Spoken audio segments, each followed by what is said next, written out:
Dans cet épisode de choc de Mythbusters, Adam et Jamie vont là où aucun chercheur n'est jamais allé. J'adore ce mythe. Pour vérifier si deux balles, l'une tirée et l'autre lâchée, atteignent le sol en même temps. Ça, c'est de la science. Pendant ce temps, Carrie, Tori et Grant J'ai hâte.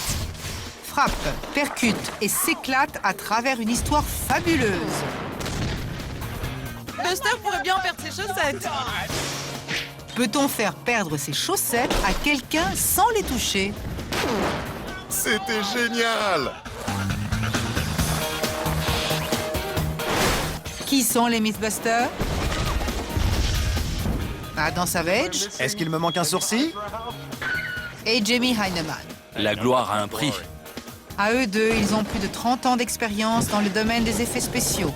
À leur côté, Grant Imahara, Pour la science.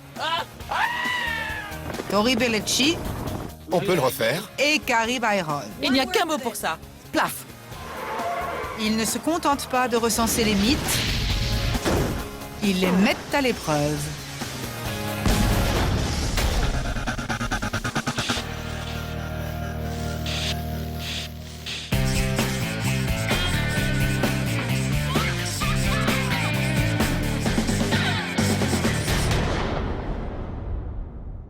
Qu'est-ce que c'est? Écoute bien. On a deux balles exactement à la même distance du sol et qu'on largue simultanément.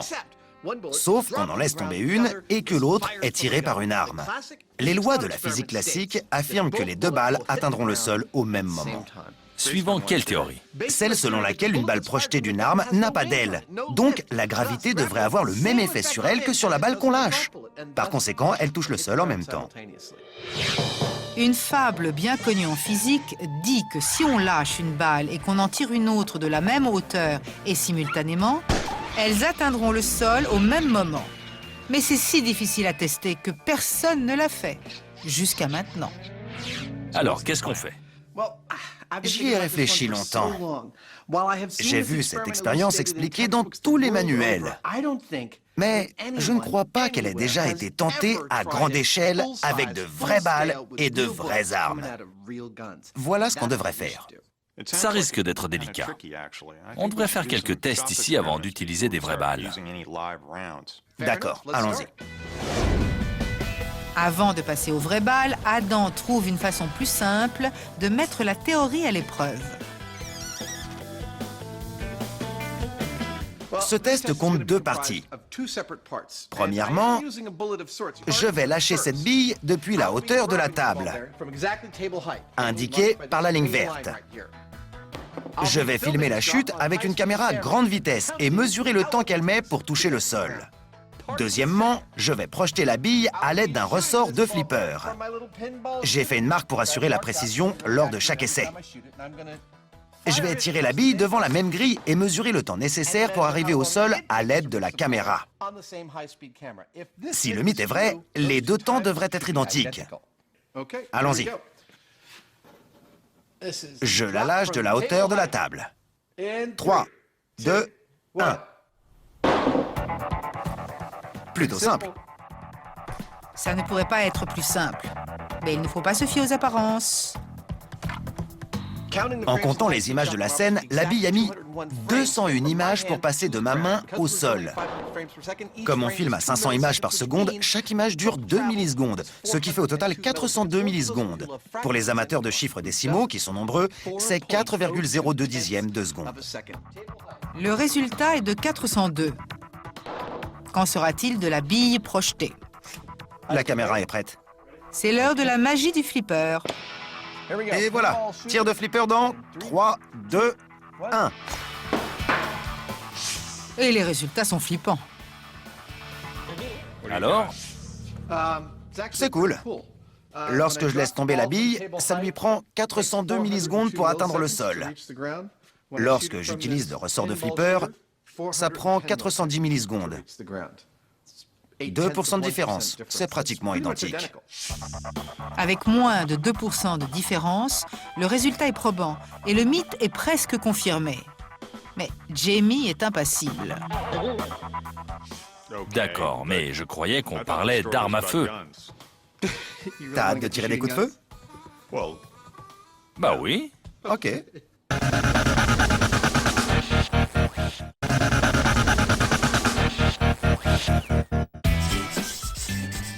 C'est Carrie qui tient notre prochain mythe. Regardez-moi ça. On va faire ta lessive. C'est pas ma lessive. On avait demandé aux téléspectateurs de nous envoyer leurs chaussettes. Oui, nos fans voulaient savoir où vont les chaussettes qui disparaissent lors de la lessive. C'était l'idée de base. Mais il va falloir faire quelques changements de dernière minute. D'accord, lesquels? Écoutez ça. Cher Miss Buster, voici mes chaussettes. Au lieu de faire un test de lessive, pouvez-vous vérifier s'il est possible d'être éjecté de ces chaussettes? Ça me plaît. Oui, regardez, plusieurs lettres demandent la même chose. Ils veulent qu'on teste ça. Si c'est vraiment ce qu'ils veulent, on n'est pas en droit de refuser. Ça marche. Cette histoire de chaussettes vient du monde de la boxe où on disait d'un certain pugiliste qu'il était si fort qu'il pouvait déloger son adversaire de ses chaussettes. Mais est-ce vraiment possible? Se faire déloger de ses chaussettes. C'est bizarre, mais ça me dit bien. C'est quoi le plan? Vu que ça vient de la boxe, on devrait commencer par des coups de poing très puissants. Mais ça nous élimine tous. J'ai une idée. Prenons le canon d'azote de notre spécial super-héros, mais au lieu d'un crochet, on le reconfigure pour qu'il projette un poing et que Buster se prenne le pire uppercut de sa vie. Je crois qu'on est prêt pour le grand combat. À vos coins. De toutes ces inventions, Grant affirme que c'est la plus dangereuse qu'il ait construite. Mais va-t-elle venir à bout de Buster? Pour donner un coup capable de faire perdre ses chaussettes à Buster, j'ai sorti ça du grenier. C'est le canon d'azote de notre spécial super-héros. On avait lancé un crochet pour faire tourner la Batmobile à un angle de 90 degrés. Ça a marché! Et aujourd'hui, Grant modifie le canon pour envoyer un direct à la mâchoire de Buster, tandis que Tori fabrique le point ô combien essentiel. J'ai ici une tige d'acier qui sera à l'intérieur du canon. Je vais attacher le point au bout et utiliser du caoutchouc très dense et résistant. Je vais le souder à la tige, le mettre dans le canon de Grant pour cogner Buster et voir s'il peut en perdre ses chaussettes. Mais pour l'instant, on n'arrive même pas à lui retirer ses chaussettes. Enlever une chaussette à un pied humain, ça donne ça. Un mannequin de caoutchouc pourrait être la solution. Le mannequin est semblable au corps humain. La chaussette se retire facilement. Mais le mannequin n'est pas assez résistant pour survivre aux coups qu'on va asséner. On va donc transplanter les jambes du mannequin sur Buster. En passant, on tient à remercier le caporal Christopher Edwards pour ses chaussettes. Mais la prochaine fois, lavez vos chaussettes avant. Jambes. Notre chirurgien de fortune ampute le mannequin Jambes. Pas celle-là, l'autre jambe. et procède à l'échange. Alors docteur, ça a marché? Oui. Espérons qu'il ne rejettera pas la greffe. Après avoir placé quelques matelas au plafond, on est prêt pour le premier round de ce mythe. Allez, mon gars. Voilà ta chance. Ne la rate pas. Les études ont montré qu'un poids lourd pouvait frapper avec une force de 4000 newtons. Je pressurise. Pour arriver à une telle force, Grant fignole son invention pour le combat à venir. Bien. Assez de préparation, que le spectacle commence. C'est parti. 3, 2, 1.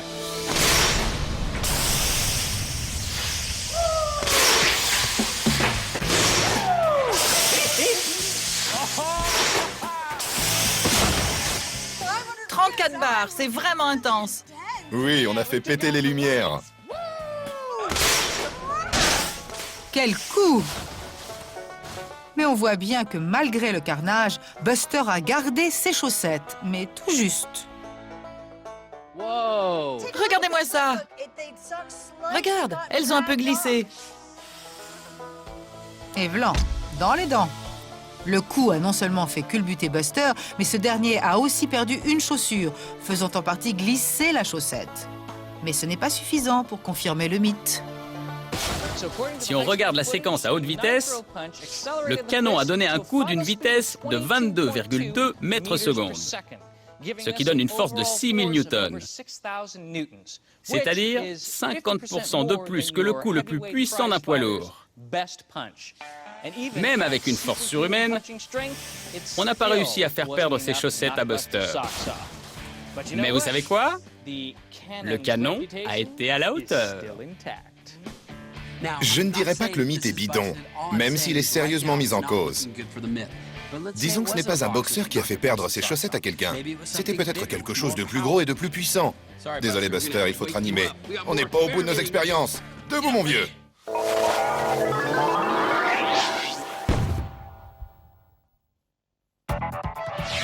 Théorie bidon ou loi de physique? Le test est si difficile à faire que personne ne l'a jamais tenté. Est-ce qu'une balle tirée d'une arme et une autre qu'on lâche simultanément de la même hauteur atteignent le sol en même temps? Avant de sortir les vraies balles, Adam fait des essais avec quelque chose de plus facile à contrôler. Un fusil de paintball. Parfait. On a fixé le fusil de paintball pour qu'il soit parfaitement à niveau et pour que les billes atteignent le sol avant de toucher le mur de l'atelier. Ça devrait nous permettre de comparer un projectile qu'on tire d'une arme et un projectile qu'on lâche. Ce qui amène les Mythbusters à leur deuxième défi. Si je tire une bille de ce fusil et que je filme l'instant précis où elle touche le sol à l'aide d'une caméra à grande vitesse, comment déterminer le moment exact où elle a quitté l'arme? Je vais vous le dire, j'ai un interrupteur relié à la gâchette du fusil. Lorsque j'appuie, cette pile déclenche une diode reliée à notre caméra à grande vitesse. Bon, c'est parti. Sans plus attendre, Adam commence le test. La caméra enregistre le moment où la lumière s'allume et où la bille touche le sol. C'est de toute beauté. Ce qui nous permet de calculer avec précision le temps qu'a mis la bille à parcourir la distance entre le fusil et le sol, en l'occurrence 555 millisecondes. Ça, c'est de la science. Adam se prépare pour la deuxième partie de l'expérience. Je vais tenir la bille à la même hauteur que le canon et déterminer la hauteur exacte à l'aide d'un niveau laser. Je vais filmer la chute à haute vitesse pour calculer le temps nécessaire pour atteindre le sol. Ensuite, je vais comparer mon résultat avec celui du fusil. Largage de billes de paintball dans 3, 2, 1. Cette fois, la différence entre la bille tirée et celle qu'on a lâchée est de 59 millisecondes. C'est beaucoup plus que les 8 millisecondes qu'on avait lors du premier test. Les Mythbusters sont perplexes. Alors ça, c'est une énigme. Nos deux premières expériences se contredisent. Mais je crois que la faute revient aux billes de paintball. Regardez. Vous voyez ces trajectoires? Elles sont toutes différentes. Ça veut dire que la surface inégale des billes et les défauts de fabrication leur donnent un certain aérodynamisme qui engendre un manque de précision. Par conséquent, ce test n'est pas valable.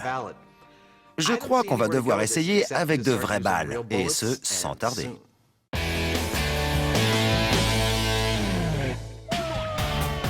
Carrie, Tori et Grant tentent de faire perdre ses chaussettes à Buster. Un coup a envoyé Buster au tapis et a failli avoir raison de l'atelier. Buster est KO.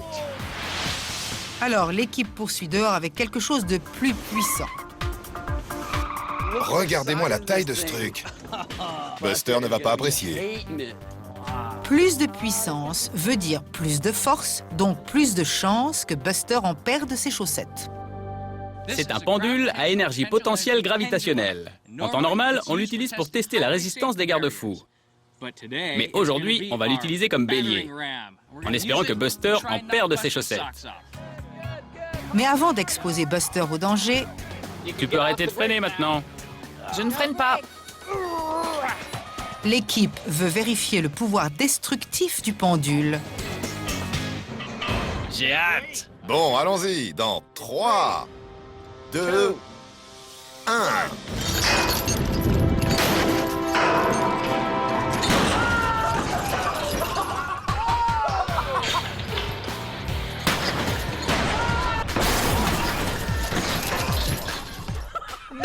va en perdre ses chaussettes. C'est ce qu'on va voir. En dépit de l'impact plus lent que celui d'un coup de poing du fait de sa masse, la force du pendule est 20 fois plus importante que celle d'un canon. Ça fait un sacré coup.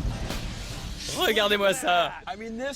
L'impact a soulevé la camionnette et l'a fait reculer d'environ 1,50 m. En gros, ça n'augure rien de bon pour Buster.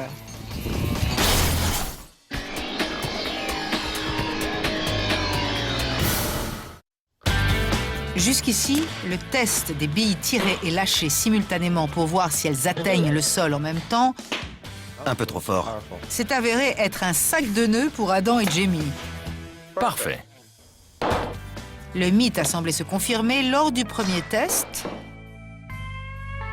C'est pratiquement identique. mais bidon lors du second. Alors, que faire? Il faut prendre des vraies balles. Mais tu imagines ce que ça implique? Pour commencer, j'ignore quelle distance parcourt une balle tirée d'une arme. Pourquoi ne pas utiliser un pistolet de calibre 45? Les balles sont grosses et plutôt lentes. On va au champ de tir pour voir où elle touche le sol. Exactement. Parfait, allons-y. Le champ de tir est l'endroit rêvé pour des tests balistiques. On doit s'assurer de plusieurs choses. Premièrement, les balles doivent être tirées de façon invariante pour que nos mesures soient précises. C'est parfait. Deuxièmement, on veut savoir comment elles retombent, la distance qu'elles parcourent avant de toucher le sol. Avant de commencer à tirer, nos amis fixent solidement le pistolet à 90 cm du sol. Bien, on est prêt. La raison pour laquelle le niveau est important, c'est que je m'intéresse uniquement à l'effet de la gravité sur la balle une fois qu'elle est éjectée. Si l'arme est plus haute, la balle ira plus loin, mais uniquement à cause de sa trajectoire. Si je tire à niveau, la balle se met immédiatement à tomber. La gravité se fait sentir dès qu'elle quitte le canon. Ce qui m'intéresse, c'est la vitesse de chute et la distance qu'elle parcourt. Le pistolet est prêt. Adam et Jamie n'ont aucune idée de l'endroit où retombera la balle. Alors ils testent pour savoir où elle va atterrir sur 30, 60 et 90 mètres. Celle-là était 1 cm au-dessus de l'autre. Allons voir. D'accord. Les données qu'on a recueillies sont plutôt cool. Cette ligne orange représente la balle à 30 mètres. La cible marquée au laser était environ 1 cm plus haut. C'est ce qu'on s'attendait à avoir, une très légère baisse d'altitude. À 60 mètres, c'est un peu plus bas. Et à 90 mètres, bien plus bas. Munis de cette information, Adam et Jamie peuvent délimiter la zone d'atterrissage qu'ils ont évaluée à une distance entre 106 et 112 mètres. Voici la piste d'atterrissage des balles. Je crois que ça ne se fera pas en douceur. Elles vont sûrement rebondir. Mais je devrais voir où elles auront atterri grâce aux marques qu'elles laisseront sur le papier, en espérant qu'elles atterrissent dans une zone restreinte. Feu dans 3, 2, 1. On dirait qu'on a tiré dans le mille. Après avoir joué de la gâchette, Adam et Jamie découvrent leur balle à environ 110 mètres du pistolet.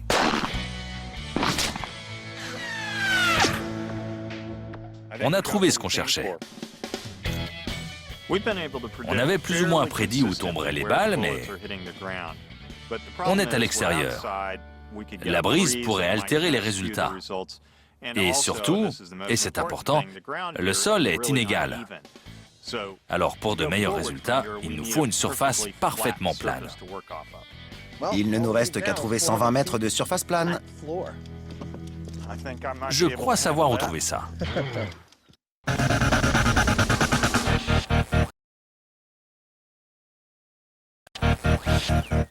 Trois, deux. Carrie, Tori et Grant font passer un mauvais quart d'heure à Buster pour tenter de lui faire perdre ses chaussettes. Ouais, on a fait péter les lumières. Il s'apprête à intensifier le carnage en investissant une impressionnante station de crash test, tandis que l'équipe met des chaussures et des chaussettes à Buster. Au fait, merci à Andrew Paris de Houston au Texas pour ses chaussettes. Qu'il en perde les chaussettes de Andrew ou non, Buster est sûr d'en voir de toutes les couleurs. Voici l'expérience des chaussettes. Buster en chaussettes et chaussures contre le bélier dans 3, 2, 1...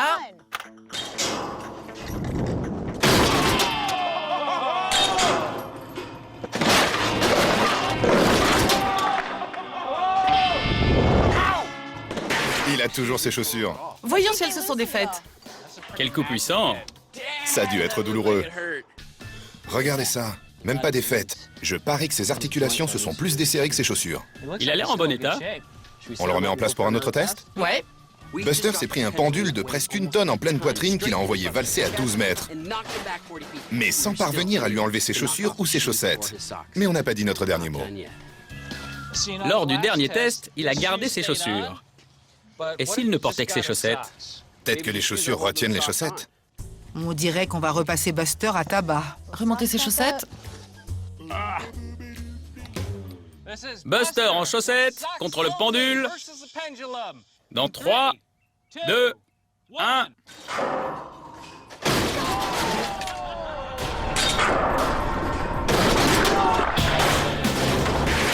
Ouais! Ouais. Il a été décapité.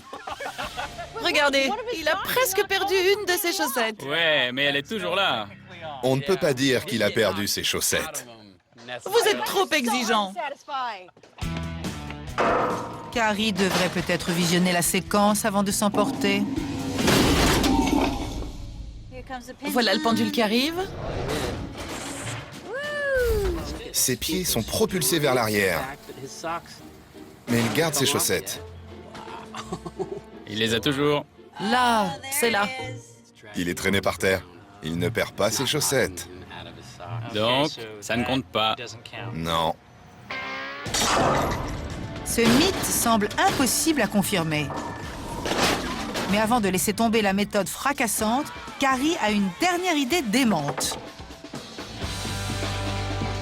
Voici la suggestion d'un téléspectateur. Chez lui, il fait très chaud et l'asphalte devient très collant. Alors imaginons que les chaussures de Buster collent à l'asphalte, vu qu'il fait très chaud, et qu'il perde ainsi ses chaussettes. Mais au lieu d'utiliser de la colle, je vais visser ses chaussures pour m'assurer qu'elles restent en place. Ses chaussures resteront en place et on espère que lui, non. C'est ce qu'on veut. On espère enfin qu'il perdra ses chaussettes. Bon, c'est parti. Le moment est-il enfin venu? La résistance des chaussettes touche-t-elle à sa fin? Et est-ce que les chaussures vissées vont libérer les pieds de Buster? Bon, allons-y pour la demande d'un fan qui veut des chaussures collées au sol. C'est parti. Dans 3, 2, 1...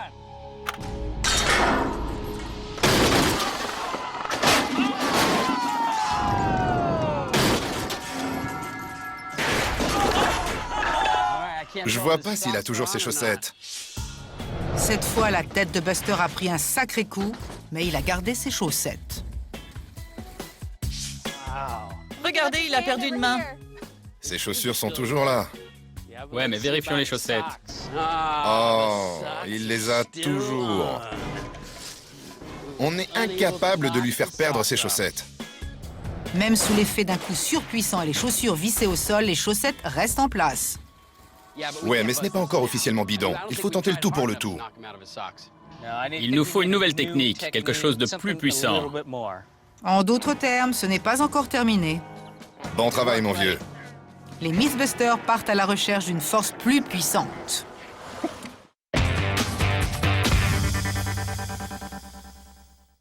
Oh, les chaussettes, elles semblent parfois avoir une volonté propre. Mais peut-on les perdre sous l'effet d'un impact? Jusqu'ici, Buster a perdu une chaussure, mais pas de chaussettes. Ouais, l'impact ne fonctionne pas. Ça demanderait énormément de puissance pour qu'il perde ses chaussettes. T'as raison, et je sais ce qu'il nous faut. Quoi donc? Des explosifs. Vous êtes surpris? Je m'en doutais, t'es sérieux? Oui, on a déjà vu des gens qui ont survécu à une explosion tout en perdant leurs vêtements. Que ce soit des chaussettes ou autre chose. Faisons le test. D'accord, allons à la carrière avec, disons, 225 kilos d'explosifs. C'est un bon chiffre. On prend des jambes de mannequin, on leur met des chaussettes et on les place à diverses distances du centre de l'explosion. Troisième round, la soustraction de chaussettes par onde de choc. On n'aurait pas pu choisir plus belle journée pour ça. Oh là là, c'est génial! Vous êtes prêts pour la préparation du terrain de notre expérience? C'est parti. Le X est le point central. C'est comme faire des cercles dans les champs de maïs. Exactement. Les jambes seront fixées au socle. Puis, on les placera sur la grille circulaire à diverses distances de l'explosion. Voilà l'épicentre, là où on va faire sauter 225 kilos d'explosifs. On espère que le choc sera assez puissant pour que les chaussettes s'envolent. On va placer une paire de jambes à 4,5 mètres de l'explosion, puis à 7,5 mètres, 10,5 mètres, 13,5 mètres et enfin 16,5 mètres. Ça nous permettra de voir ce qui arrive à différentes distances de l'explosion, vu que plus on est prêt, plus les chances sont grandes de perdre ces chaussettes. Mais si on s'approche trop, c'est plus que des chaussettes qu'on risque de perdre. Voilà pourquoi l'équipe met les bouchées doubles pour vérifier le mythe des chaussettes. En plus de perdre les chaussettes, il faut s'assurer de survivre. On mesure la force d'une explosion en bars. Pour vous donner une idée, à 0,17 bars, vos tympans peuvent se déchirer. Avec 225 kilos d'explosifs, on a calculé qu'à 6 mètres, on subirait un impact de plus de 7 bars, c'est-à-dire la mort quasi assurée. Pour établir la distance exacte à laquelle la pression devient mortelle, Grant assemble des appareils hypersensibles. Voici un disque fabriqué par nos amis d'Osico. C'est une fine membrane de métal qu'on a calibrée pour qu'elle se déchire à 7 bars. C'est très simple. L'onde de pression traverse le disque. Si elle est de moins de 7 bars, le disque restera intact. Mais s'il y a plus de 7 bars, il se déchirera. Par conséquent, si après l'expérience le disque est intact et qu'on a perdu des chaussettes, le mythe pourrait être confirmé. Pendant ce temps, Carrie et Tori répartissent les mannequins. On a créé ces jambes exprès pour augmenter nos chances de succès. On a un pied par terre et l'autre en l'air, comme lorsqu'on marche ou lorsqu'on court. Ainsi, si on perd l'une des deux chaussettes, le mythe est confirmé. Et pour cette occasion spéciale, voici la chaussure officielle de Mythbusters. Des chaussures détonnantes. Sympa.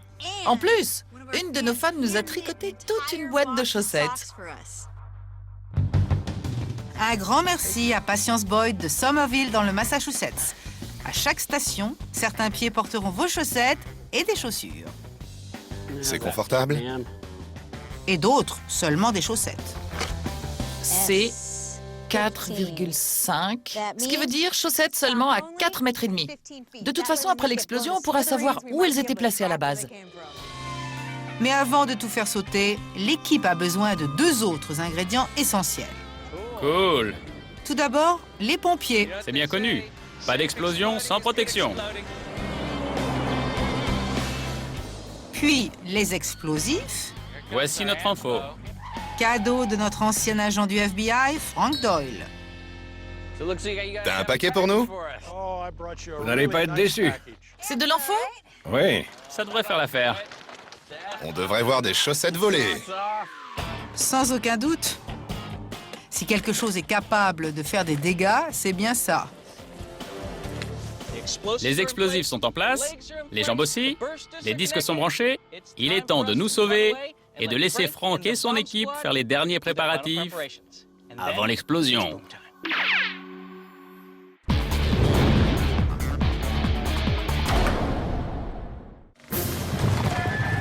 Il fut une époque dans le Far West où le coup de feu était la réponse à toutes les altercations. Bon, Mais est-il vrai qu'une balle tirée et qu'une balle lâchée simultanément touchent le sol en même temps?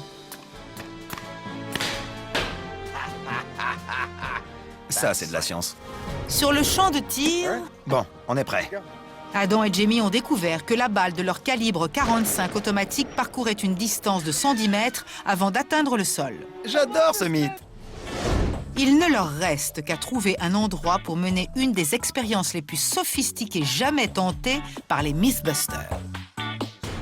Ça fait plus de 145 mètres de long, c'est donc largement assez pour la distance que parcourt une balle. Vu qu'on est à l'intérieur, on n'a plus à se soucier du vent qui pourrait affecter la balle. Dernier détail, c'est parfaitement à niveau. Tandis qu'il place le pistolet à une extrémité de la pièce, la première tâche de Adam est de s'assurer que l'arme est à 90 cm du sol et qu'elle est à niveau.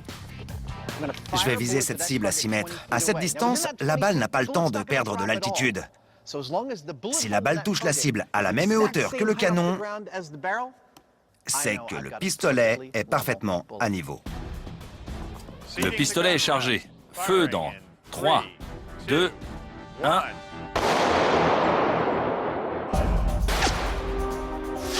C'est absolument parfait. En plein sur la ligne. Le pistolet est à niveau. Ça me va.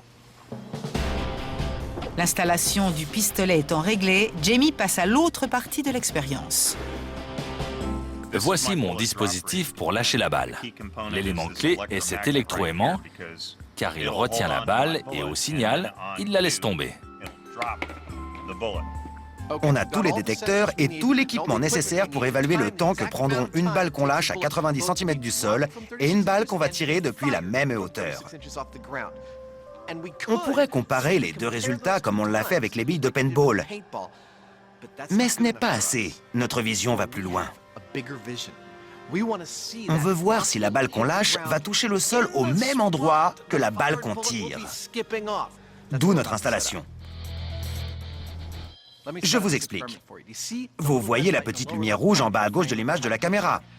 C'est une diode reliée à l'électroaimant qui retient la balle. Dès que la diode s'éteindra, l'électroaimant ne sera plus alimenté et il lâchera la balle. Maintenant, regardez le bout du pistolet. On veut que l'électroaimant s'éteigne dès qu'on voit la balle commencer à sortir. Regardons la séquence à haute vitesse encore une fois. On peut voir la lumière rouge, l'électroaimant. On voit quand la balle sort du canon et je vais m'assurer que tout ça arrive au même moment. Avant de préparer la piste d'atterrissage de 110 mètres, nos amis veulent s'assurer que leur système de synchronisation fonctionne. Test de tir et chute de balle simultanée. Dans 3, 2, 1...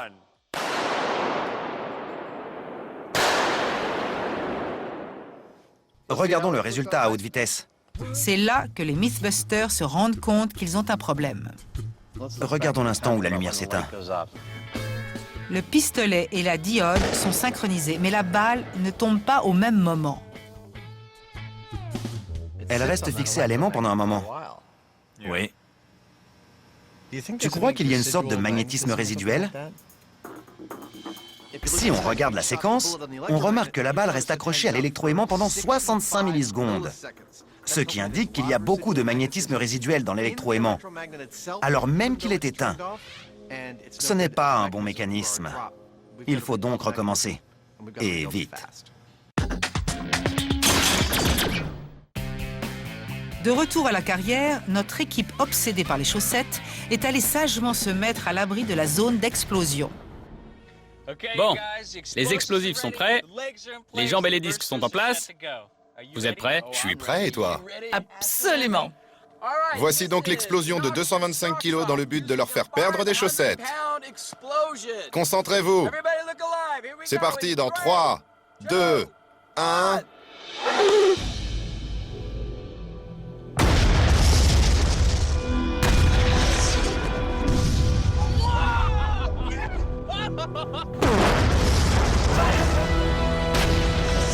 Ouais!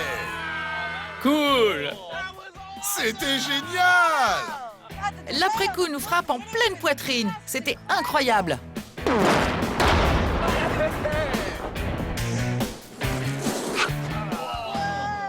Regardez-moi la taille du cratère. Attendez, il y a une chaussette. Ouh, il y a un pied à l'intérieur. Elle est toujours dessus. C'est dégoûtant. Ça ne compte pas. Non, ce n'est pas ce qu'on peut appeler perdre ses chaussettes. Oh là là! Mais après examen, la zone de déflagration révèle des résultats explosifs. Regardez! Pas de chaussettes! À quelle distance? 7 mètres et demi et 4 mètres et demi. Ils ont enfin réussi à retirer des chaussettes. Mais est-ce qu'un être humain aurait survécu? On ne survivrait probablement pas si on en perdait ses chaussettes. Attends, voilà le disque. Voyons ce qu'il indique. Bien, 7 mètres et demi. Il est déchiré. Il est déchiré. En vérifiant les disques, on confirme qu'à une distance de 10 mètres et demi, l'explosion aurait projeté les mortels dans l'au-delà. Il n'y a pas de chance de survie, alors ça ne compte pas. À 13 mètres et demi, où il est possible de survivre, les chaussettes sont toujours là. Si on regarde à 13 mètres et demi et à 16 mètres et demi, les chaussettes sont toujours là. On a quelques chaussettes de perdues à l'avant, mais peu de chances de survie. Et dans la zone où il est possible de survivre, toutes les chaussettes sont toujours en place. On a donc tous les critères pour affirmer que ce mythe est bidon. Oui, c'est complètement bidon. Si on en perd ses chaussettes, c'est qu'on est mort. Ouais, on n'en ressortirait pas vivant. Mais c'était cool. On peut même dire qu'on s'est éclaté.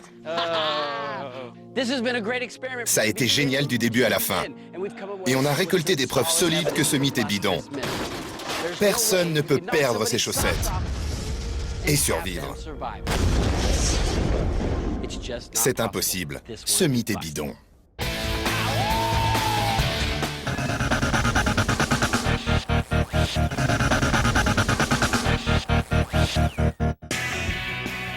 Les Mythbusters testent un vrai mystère. Tout est prêt, et nous aussi.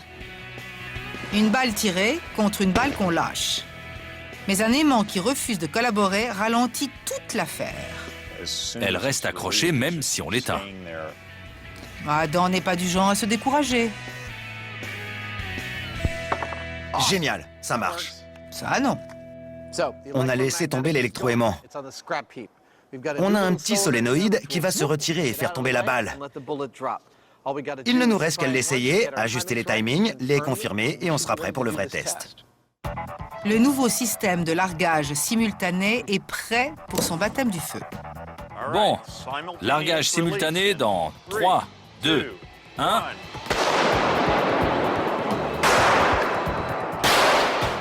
Voyons ce que ça donne au ralenti. Mais le problème de timing subsiste. Le solénoïde est bien trop lent. Oui. Il ne relâche pas. Le plus difficile dans cette expérience est d'arriver à tirer la balle et à lâcher l'autre exactement en même temps. Quand on se rend compte de tout ce qui se passe ici, c'est plus difficile qu'on pourrait le croire. Le pistolet a son rôle à remplir, le mécanisme de largage aussi, et on ne peut pas tolérer quelques millisecondes d'écart si on veut que nos résultats soient valables. C'est dur. C'est un euphémisme. Que le brainstorming commence. On ne voit même pas le solénoïde bouger.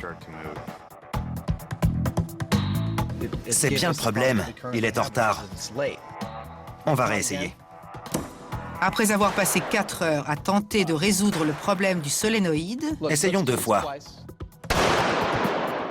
nos amis doivent se rendre à l'évidence, c'est l'échec. Il s'agit juste de trouver une façon mécanique de relier ces deux choses.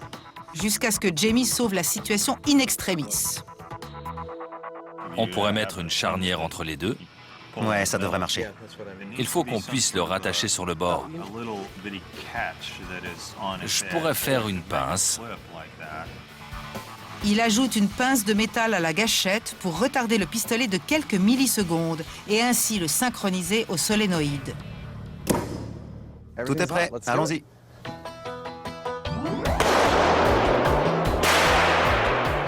Après quelques tests et de légers ajustements, ça fonctionne. La balle sort du pistolet. Ah, c'est bien. Seulement 1/3 de milliseconde de différence. C'est parfait. Allons-y pour le vrai test. D'accord. Ce qui veut dire préparer la pièce de 110 mètres pour observer le point de chute. Sur le champ de tir, elles atterrissaient à peu près par là. Alors elles devraient faire pareil ici. D'accord.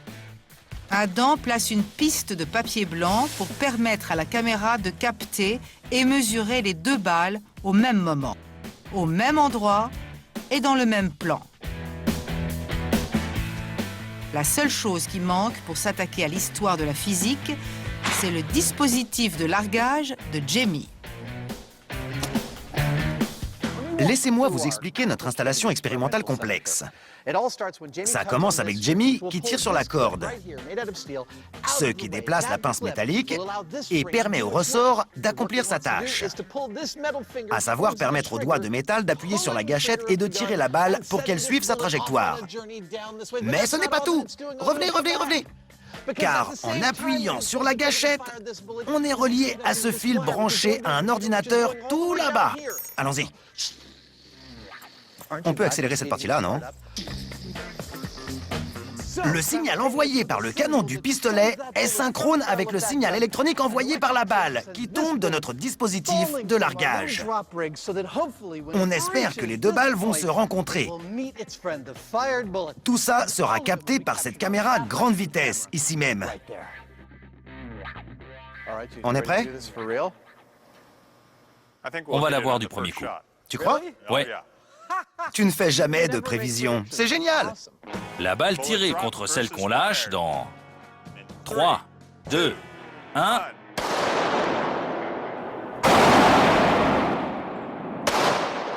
Adam espère voir l'optimisme de Jamie se répercuter sur le test.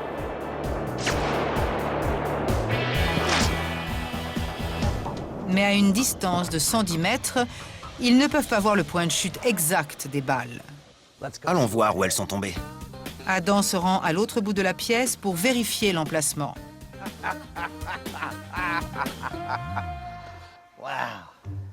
Les résultats crèvent les yeux. Difficile d'être plus proche. J'ai hâte de voir la séquence au ralenti. Cette balle a déchiré le papier à l'endroit exact où on a lâché l'autre balle. Je crois que... c'est le plan qu'on voulait. En temps réel, il est impossible de voir ce qui s'est passé jusqu'à ce que Adam analyse la séquence au ralenti et fasse ses calculs. 3915 moins 3677 égale 238 divisé par 6. Ça fait une différence de 39,6 millisecondes. C'est-à-dire trop rapide pour être détecté à l'œil nu. Quand vous regardez un film projeté sur un écran, vous savez que le film est composé d'images individuelles. Ce que vous ignorez peut-être, c'est que le film comprend 24 images par seconde. Donc chacune de ces images est à l'écran pendant 1/24e de seconde. On ne le remarque pas parce que c'est trop rapide pour notre œil. Eh bien, ce 1/24e de seconde est plus long que 39,6 millisecondes. C'est dire à quel point les deux balles étaient proches. 2 balles, une tirée et une lâchée. C'est incroyable, mais elles touchent le sol au même endroit et en même temps. Ce mythe était très sympa et il a répondu à toutes mes attentes. Même si les manuels de physique avaient raison, c'est génial qu'on l'ait fait pour de vrai avec des balles non modifiées. Je parie que personne n'avait jamais fait ça. Je crois que tu as raison. Et quoi qu'on ait tiré ou lâché, les projectiles ont tous atteint le sol en même temps. Ouais, la gravité, mon vieux. Ce n'est pas qu'une bonne idée, c'est la loi. Confirmé. Confirmé.